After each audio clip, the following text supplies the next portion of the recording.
Muy bien, le damos de nueva cuenta la bienvenida a usted que sigue nuestra transmisión y seguimos con el estudio expositivo del libro de Daniel, un libro muy actual, pero también un libro para el futuro por todo el contenido profético que tiene. En el estudio pasado nos quedamos en Daniel revelándole a Nabucodonosor el sueño que había tenido. Recuerden que cuando Nabucodonosor tiene este sueño y convoca a todos los sabios del reino, les dice, les pide no solamente el que les diera la interpretación, sino que les dijera cuál era el sueño que él había tenido. Los sabios que estaban en la corte del rey reconocen que esto ningún hombre podía hacerlo. Recuerden que se emite una sentencia también de muerte. Esto disgustó mucho a Nabucodonosor, y entre esos sabios estaba Daniel. Entonces, Daniel, recuerden esos 4 pasos muy bonitos que nos enseña su palabra para tomar decisiones en circunstancias difíciles. Daniel le pide tiempo a Arioc, el capitán de la guardia del rey. Daniel ese tiempo lo pide ¿para qué? No toma decisiones apresuradas, lo pide para evaluar bien, para conocer bien la circunstancia, y luego vemos que busca compañeros de oración. Y entonces Daniel, orando, le fue revelado el sueño y también la interpretación. Pero antes de correr, y eso lo veíamos en nuestro estudio pasado, antes de correr para decirle al rey, y dada la premura porque había sentencia de muerte, antes de correr Daniel primeramente le da toda la honra y la gloria a Dios. Y ahí vemos una oración muy bonita de Daniel reconociendo que no era él y no estaba en él, sino era Dios revelándole este sueño. Daniel es llevado por Arioc delante de Nabucodonosor, y en nuestros estudios pasados estaba haciendo una remembranza de todo lo que hemos visto. Dice el versículo, Daniel capítulo 2, dice el versículo 31. Tú, oh rey, veías, y he aquí una gran imagen. Aquí Daniel está revelando el sueño que tuvo. Esta imagen era muy grande y cuya gloria era muy sublime. Estaba en pie delante de ti y su aspecto era terrible. La cabeza de esta imagen era de oro fino, su pecho y sus brazos de plata, su vientre y sus muslos de bronce, sus piernas de hierro, sus pies en parte de hierro y en parte de barro cocido. Estabas mirando hasta que una piedra fue cortada, no con mano, e hirió a la imagen en sus pies de hierro y de barro cocido y los desmenuzó. Entonces fueron desmenuzados también el hierro y el barro cocido, el bronce, la plata y el oro, y fueron como tamo de las eras de verano, y se los llevó el viento sin que de ellos quedara rastro alguno. Mas la piedra que hirió a la imagen fue hecha un gran monte que llenó toda la tierra. Ahora, ese es el sueño que tuvo Nabucodonosor, pero yo quiero que veamos y recordemos precisamente la razón de este sueño. Recuerden que con el cautiverio, con los babilonios, había comenzado la era de los gentiles. Y entonces Dios estaba usando a un Dios pagano, a un rey, pagano, para revelarle lo que habría de ser en el futuro. Y eso está en el versículo 29. Ahí en el capítulo 2 dice, estando tú, oh rey, en tu cama, te vinieron pensamientos por saber lo que había de ser en lo porvenir, y el que revela los misterios te mostró lo que ha de ser. Es decir, Dios estaba mostrándole a Nabucodonosor lo que habría de ser. Y entonces, una vez que Daniel revela el sueño a Nabucodonosor, ahora sí pasa a lo que es su interpretación. Y vean lo que dice el versículo 36. Este es el sueño. Es decir, del versículo 34 al 35, ahí está diciéndole lo que es el sueño. Más bien, desde el versículo 31 hasta el 35, ahí le está diciendo el sueño. Dice, este es el sueño. También la interpretación de él diremos en presencia del rey. Otra vez quiero recordarles esto. La Biblia de manera muy clara en Hebreos capítulo 1, antes de ver la interpretación, quiero que veamos Hebreos 1:1. Hoy en día, en cuestiones espirituales, si Dios quiere revelarse, ¿qué usa? ¿Usa sueños?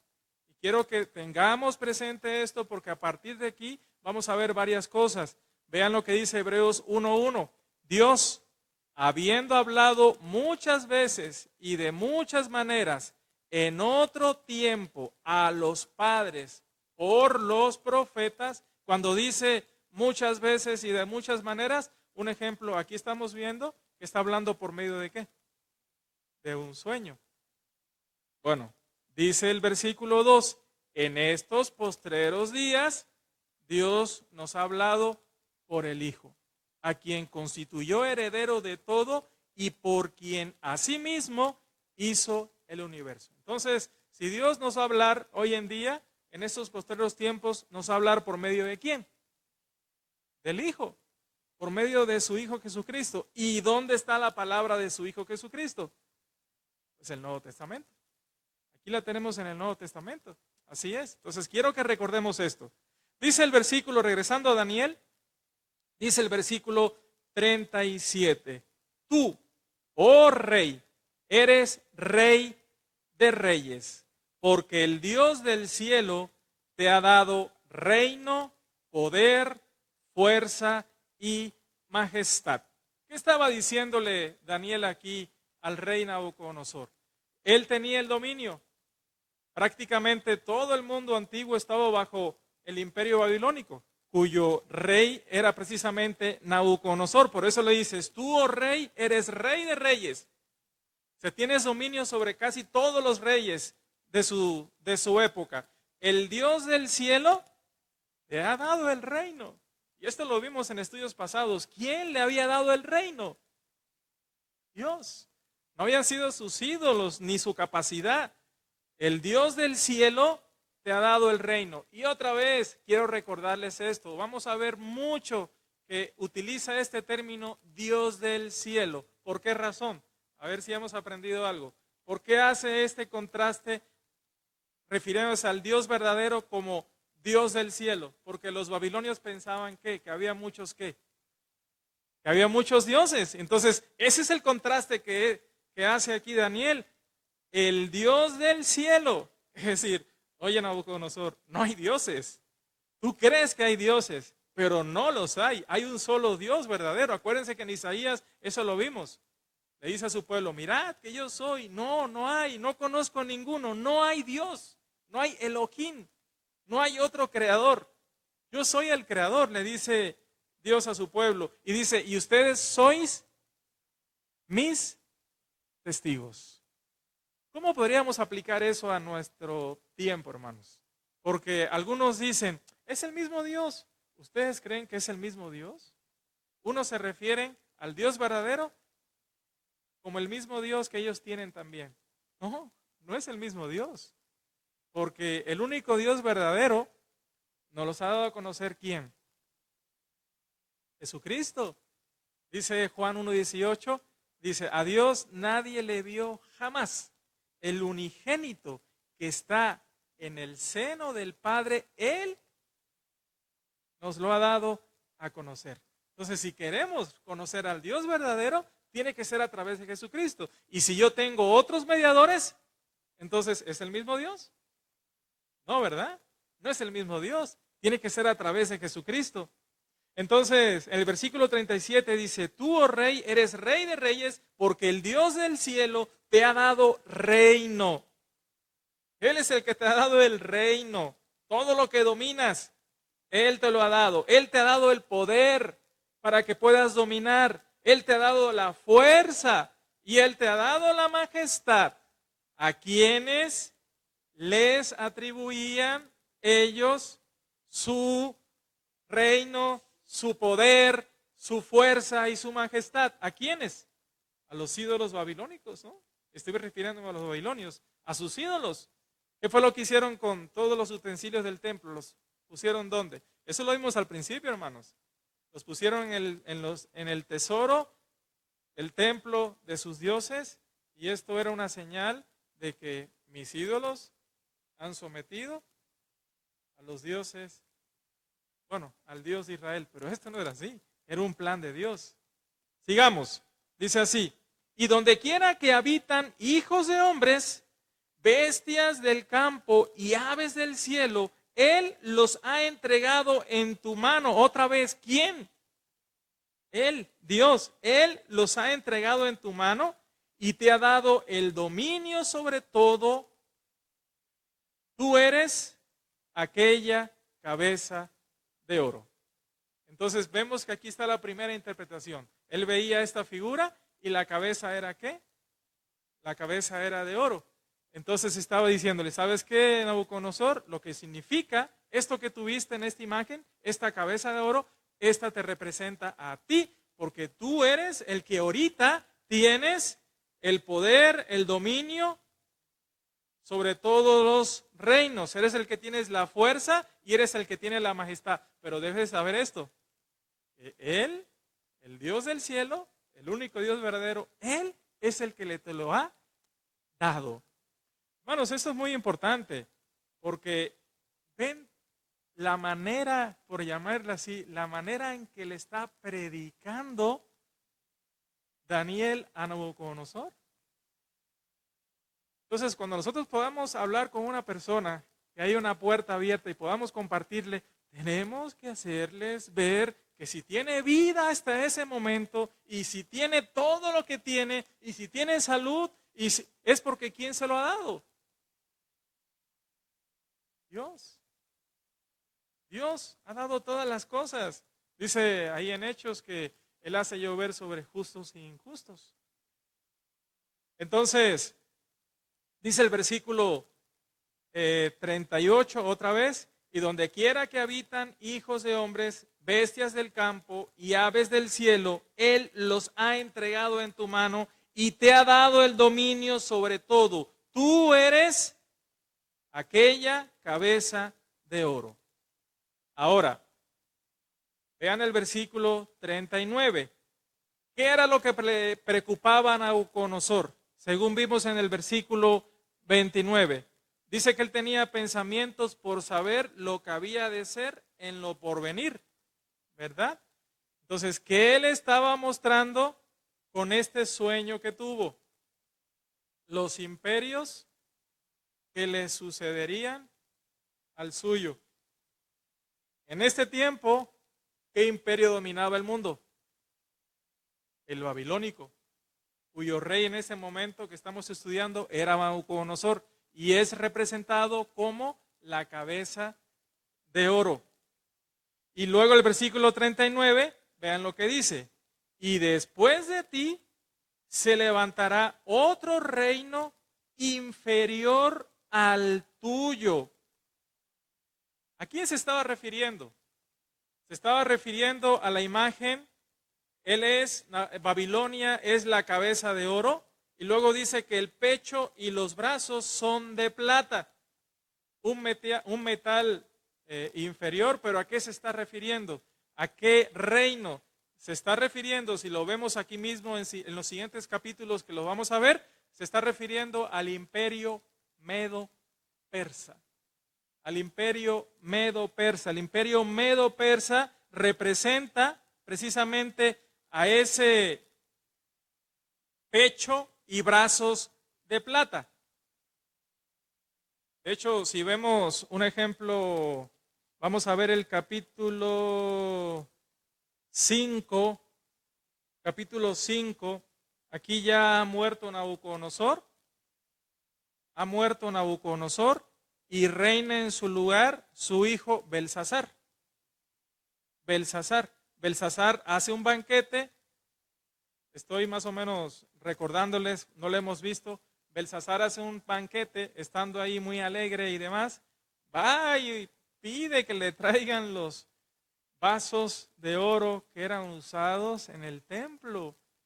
Y dice que él y sus príncipes y sus concubinas tomaron, se emborracharon ahí con los utensilios que habían sido consagrados a Dios. Y luego dice la escritura que de repente aparece una mano y que traza una escritura ahí en la pared. Y eso vamos a verlo después. Pero vean el versículo 29. Entonces mandó Belsasar, Daniel interpreta esa escritura. Entonces mandó Belsasar, hijo de Nabucodonosor, vestir a Daniel de púrpura y poner en su cuello un collar de oro y proclamar que él era el tercer señor del reino. ¿Qué dice el 30? La misma noche fue muerto Belsasar, esa misma noche, rey de los caldeos, y Darío de Media tomó el reino siendo de 62 años. En ese momento terminó el imperio babilónico y ahí le sucedió el imperio medo-persa. De manera clara lo está diciendo. Y Darío de Media, él se apoyó también en los persas, Medo, por eso se llama Medo-persas, tomó el reino siendo de 62 años. Pero eso lo vamos a ver más adelante de manera detallada. Y luego dice, versículo 39, regresando a Daniel 2:39.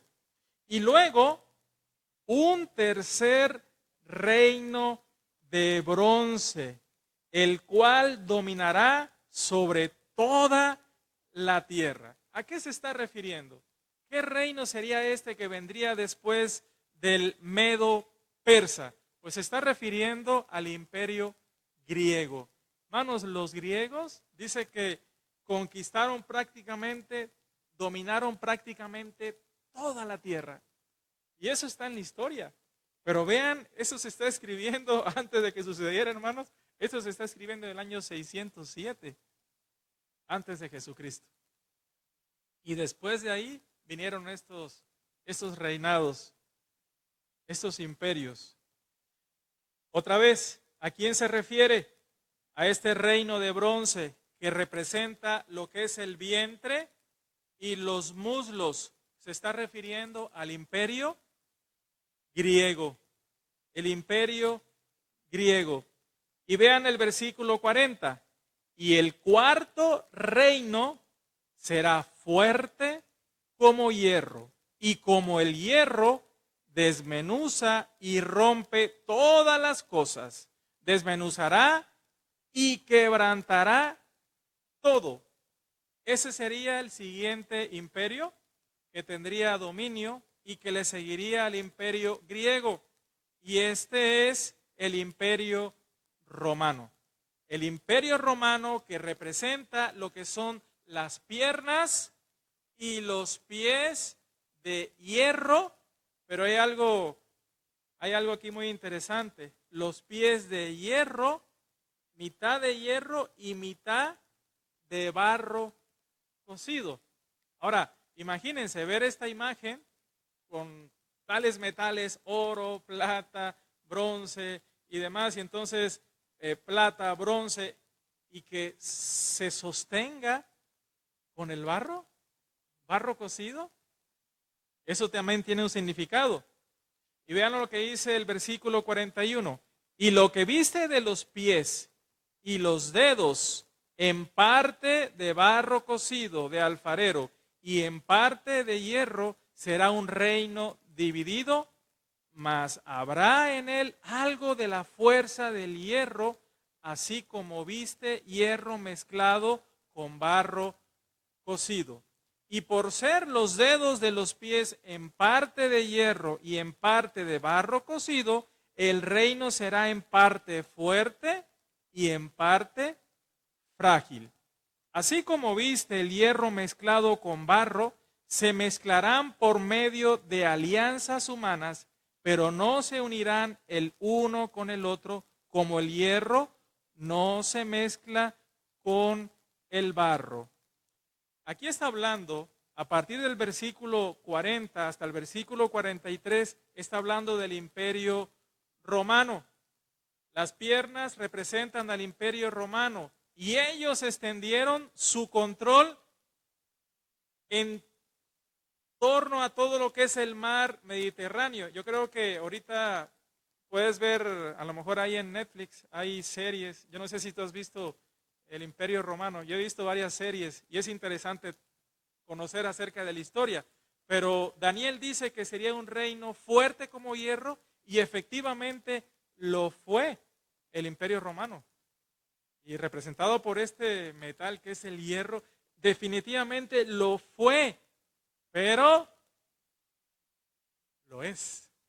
Y esto lo veremos más adelante. Nada más quiero dejarte así picadito. El Imperio Romano sobresalió por la fuerza de su ejército, de sus leyes y de su organización política. También fue cierto lo que se dijo en cuanto a que desmenuzaría y quebrantaría todo, porque eso fue lo que hizo el Imperio Romano. Prácticamente es interesante, hermanos, porque si tú estudias los ídolos que tenían el imperio griego, prácticamente son los mismos ídolos que tienen los romanos, nada más que le cambiaron el nombre. Nada más le cambiaron el nombre. ¿Y esto era por qué? Recuerden, no solamente estamos hablando de una cuestión política, sino estamos hablando de una cuestión espiritual.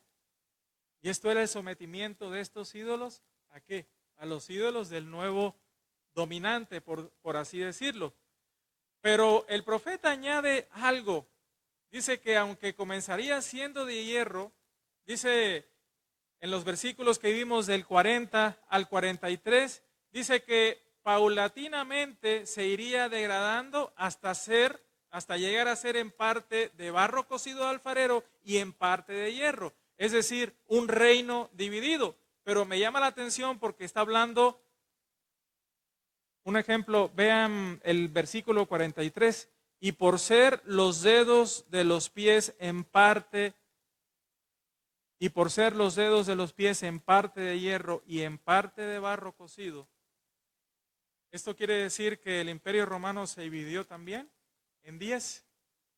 Se dividió en 10. Eso lo veremos ahorita también. La historia ha dejado constancia de estas divisiones, de las guerras civiles. La causa de estas divisiones debemos buscarla en la diversidad, precisamente de todos sus súbditos, en la diversidad étnica de todos los súbditos, pero sobre todo, ¿sabes qué? En su debilidad moral. En la debilidad moral. En cuanto a esa división, algunos también han visto en las dos piernas de la profecía la separación del Imperio Romano en dos. ¿Y cuándo sucedió esto? Eso sucedió cuando Roma hace, por llamarlo así, ahí con Constantino, hace del cristianismo la religión del Estado. Ahí fue cuando se mezcló precisamente la religión y el Estado.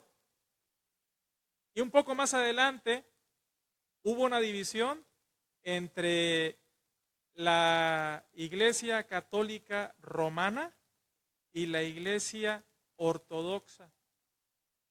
Se dividió en dos ramas. Entonces, eso es interesante, hermanos. Algunos han visto en esta interpretación esto. Ahora, al terminar su sueño, ¿qué sucede? Veíamos el versículo 44 y 45, vamos a verlo. En los días de estos reyes, el Dios del cielo levantará un reino que no será jamás destruido, ni será el reino dejado a otro pueblo. Hasta ahí voy a hacer una pausa. ¿Qué sucedió con el imperio babilónico? Sucedió otro reino, otro y otro reino, ¿verdad? Babilónicos, y luego vinieron ¿quiénes? Los medopersas, y luego vinieron ¿quiénes? Los griegos, y después, pero ¿a qué reino se está refiriendo? ¿A qué reino se está refiriendo? Al reino de Jesucristo. Al reino de Jesucristo. Ahora, el Señor Jesucristo vino precisamente, Mateo lo presenta como rey, y el Señor Jesucristo vino a establecer un reino. Y cuando los discípulos le preguntan, oye, ¿qué señales habrá de tu reino? ¿Qué le dice el Señor Jesús a sus discípulos? El reino no vendrá con advertencia, ni dirán, helo aquí o helo allá, porque el reino ya está entre vosotros. ¿A qué reino se está refiriendo? A la iglesia. A la iglesia. El Señor Jesucristo vino a establecer durante su ministerio terrenal su iglesia. Y ese es el reino que prevalecerá. Ese reino va a prevalecer. Dice ahí en Mateo que las puertas del Hades no prevalecerán contra ellas. Entonces, viendo cómo lo que son los romanos se dividieron en dos ramas, ortodoxa y la católica, ¿sí? La iglesia de Jesucristo ha permanecido a lo largo de los años y va a estar establecido en el milenio ya de manera eterna. Ese reino jamás va a ser conmovido. Entonces, hermanos, es una falsa interpretación el decir que la iglesia se corrompió y que entonces en la reforma la salvó Lutero y todos estos. No, las puertas del Hades no prevalecerán contra ellas. Siempre ha existido la iglesia de Jesucristo a lo largo de los siglos, desde que Él estableció su iglesia durante su ministerio terrenal, siempre ha existido en diferentes lugares, con diferentes nombres, y estoy metiéndome en la historia de la iglesia, pero ¿qué era lo que las hacía a esas iglesias verdaderas? ¿Que eran fieles a qué? Al Nuevo Testamento. Y sin embargo, ahí antes del año 330, hermanos, hubo un primer concilio y algunos pastores que estaban en la verdad cedieron a la tentación para tener beneficios porque ahí hubo una persecución. Hubo una persecución de 10 emperadores romanos en contra del cristianismo, comenzando acá con Nerón y demás. Fue tremendo ese periodo de tiempo, hermanos. Pero dice el versículo 44, 2:44, y en los días de estos reyes, el Dios del cielo, otra vez, ¿quién es el que va a levantar un reino que no será jamás destruido? El Dios del cielo. ¿Quién es ese? ¿Quién es ese, hermanos? Jesucristo. Jesucristo fue el que instituyó ese reino que jamás será destruido. Entonces, no fue acá en Pentecostés, ¿verdad? Otro error grave doctrinal. La iglesia no empezó en Pentecostés. La iglesia la estableció Jesucristo durante su ministerio terrenal. Entonces dice que jamás será destruido, ni será el reino dejado a otro pueblo. Dice que desmenuzará y consumará a todos estos reinos, pero Él permanecerá para siempre. Él permanecerá para siempre. Vean el versículo 45. Y de la manera que viste que del monte fue cortada una piedra no con mano, aquí explico esto. Daniel ve una piedra, dice que fue cortada no con mano. Esta piedra no venía de ninguna montaña y ninguna mano la cortó. Esa piedra es el Señor Jesucristo, la piedra que desecharon los edificadores. Esa piedra es el Verbo que se hizo carne y que habitó entre nosotros. Dice, no fue con mano humana. Dice, la cual desmenuzó el hierro, el bronce, el barro, la plata y el oro. El gran Dios ha mostrado al rey lo que ha de acontecer en lo porvenir, y el sueño es verdadero y fiel su interpretación. Entonces, hermanos, al terminar su sueño, Nabucodonosor había visto cómo una gran piedra se estrellaba contra la imagen, destruyéndola. Daniel explica que esto ocurriría en los días de estos reyes, lo que seguramente se refiera al tiempo final del último imperio. Ahora, en cuanto a la piedra que destruye la imagen, se nos dice que fue cortada no con mano humana. Es decir, la imagen no fue derribada por mano humana. Esta roca hace referencia otra vez ¿a quién? Al Mesías de Dios. Y en la Escritura es frecuente comparar al Mesías, a nuestro Señor Jesucristo, con una roca. Miren, vamos a ver algunos pasajes. Vean Isaías 28, 16. Isaías 28, 16. Vean lo que dice la Escritura. Por tanto, Jehová el Señor dice así: He aquí, yo he puesto en Sión por fundamento una piedra, piedra probada, angular, preciosa, de cimiento estable. El que creyere, no se apresure. ¿A quién hace referencia? Al Señor Jesucristo. Vamos a ver lo que dice Efesios 2:20. Efesios 2:20. Vamos a ver qué nos dice la Escritura.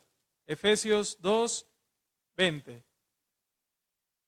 Vamos a leer desde el 19. Así que ya no sois extranjeros ni advenedizos, sino conciudadanos de los santos y miembros de la familia de Dios. ¿A quién le está hablando Pablo?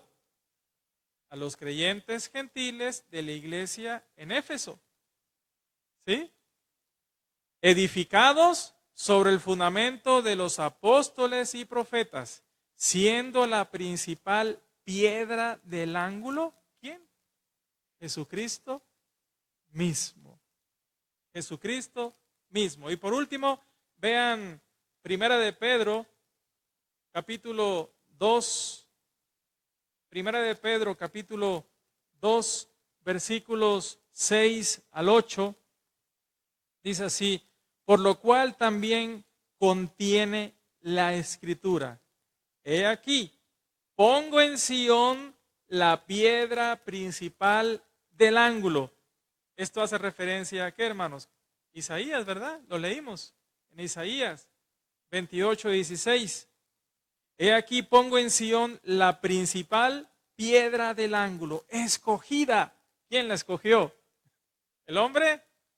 No, Dios, escogida. Y dice, preciosa, preciosa. Y el que creyere en él no será avergonzado. Acá en Isaías dice, el que en él creyere, no se apresure.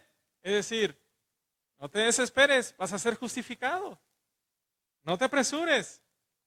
Dice, para nosotros, pues, los que creéis, él es precioso, pero para los que no creen, la piedra que los edificadores desecharon ha venido a ser la cabeza del ángulo y piedra de tropiezo y roca que hace caer, porque tropiezan en la piedra siendo desobedientes, a lo cual fueron también destinados. Aquí está hablando ahora sí de los judíos, ¿verdad? Entonces, hermanos, Dios había puesto a Nabucodonosor en su trono y lo mismo haría con el resto de los reyes que gobernarían en los sucesivos imperios, pero ninguno de ellos cumpliría el plan original de Dios. Ellos estaban siendo instrumentos en las manos de Dios. ¿Por qué razón? Esto es contenido profético, porque había comenzado el tiempo de los judíos. Ya se había terminado la oportunidad para Israel. Y ahora vendría el tiempo ¿de quién? De los gentiles.